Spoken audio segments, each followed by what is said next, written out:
Bull bears uptrend. If the Forex term sound gibberish or like jargons to you, this video is a must for you. I'll be explaining the must-know Forex term in the simplest form under a few minutes. Let's decode this together. Let's start with the bulls. The bulls are simply the buyers in the market. So whatever pushes the market up is the handwork of the bulls.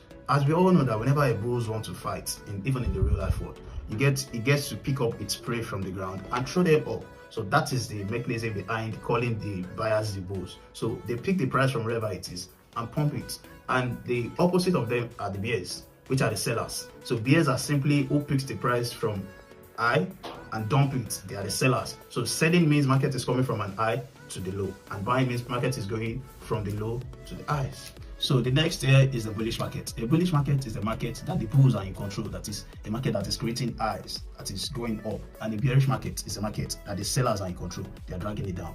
Alright, so the next one here is a trending market. Trending market is a market that has direction, when you can obviously see that, okay, this market is trending upward or downward.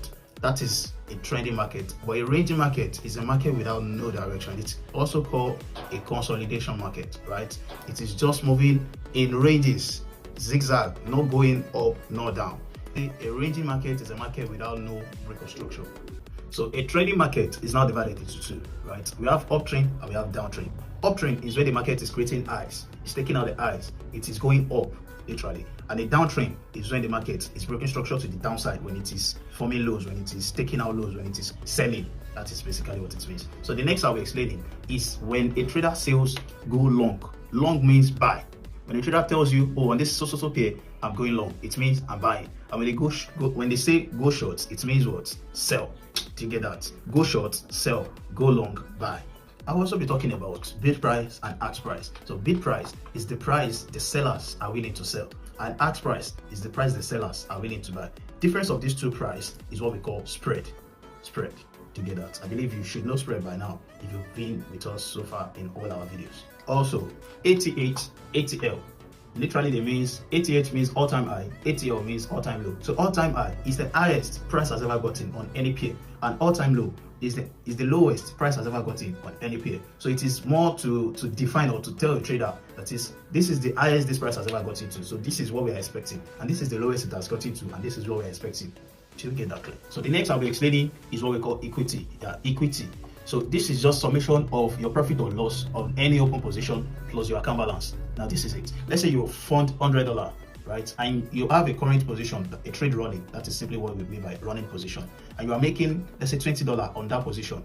So your equity will be 100 plus 20. That makes 120. That's your equity. And let's say you have a balance of $100 and you are running on a loss of $10. Your equity will be what? 100 minus 10, that's 90. So equity is simply to know how much you've made or how much you've lost, to know your actual balance. That's simply what equity means. The next I'll be talking about is pips. Pips is simply how we measure the difference, any difference in market price, right? It is the measurement of your profit or loss. And it is more of an abbreviation of point in percentage. And this point in percentage, these pips, it varies for some currencies. So for instance, for USD pairs, it is 0.001. That is the pips, that is where it starts. And for JPY pairs, it is from 0.01. So get the difference. That is how to count your pips per each currency. We also have what we call lot size. Lot size is simply is a means of multiplying your profit or loss. Now let me explain. In the ancient time, currencies are being bought or sold in an amount we call lots. So that is what brings about lot size here now. I used to explain it this way. If you want to buy, let's say, a biscuit, but you now say, I need a carton, I need a dozen, I need just one sachet of it. You know, that is like telling the quantity of what you need. So lot size is how you tell quantity of the currency you want to buy.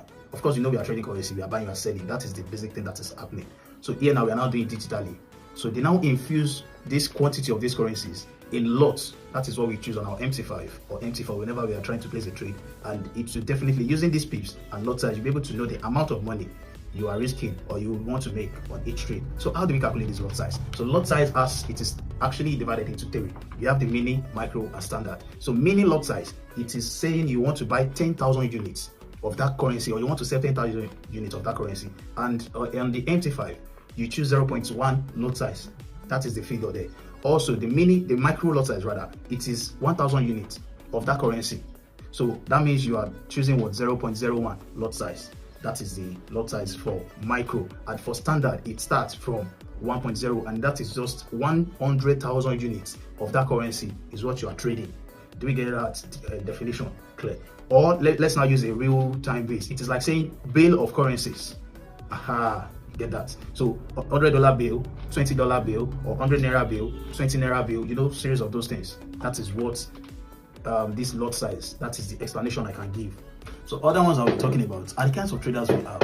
You would have a scalper, day trader, swing trader, and a positional trader. A scalper is simply a trader that just go into the market, trade within a few minutes, and come out with their profit. They don't stay too long in the market. A day trader is a trader that holds trade for just one day. They open and close within that day. And then a swing trader is more for people that have other work, other job they are doing. So you can hold trade for few days or even weeks. That's a swing trader. Then a position trader is a trader that holds trade the longest. They can hold trades for months or even years. That's a position trader. What kind of trader are you? Out of these 4 traders I've mentioned, and which of these terminologies is new to you? Type it in the comment section below. Don't forget to like, share, and subscribe so you don't miss out on the next one. Shalom.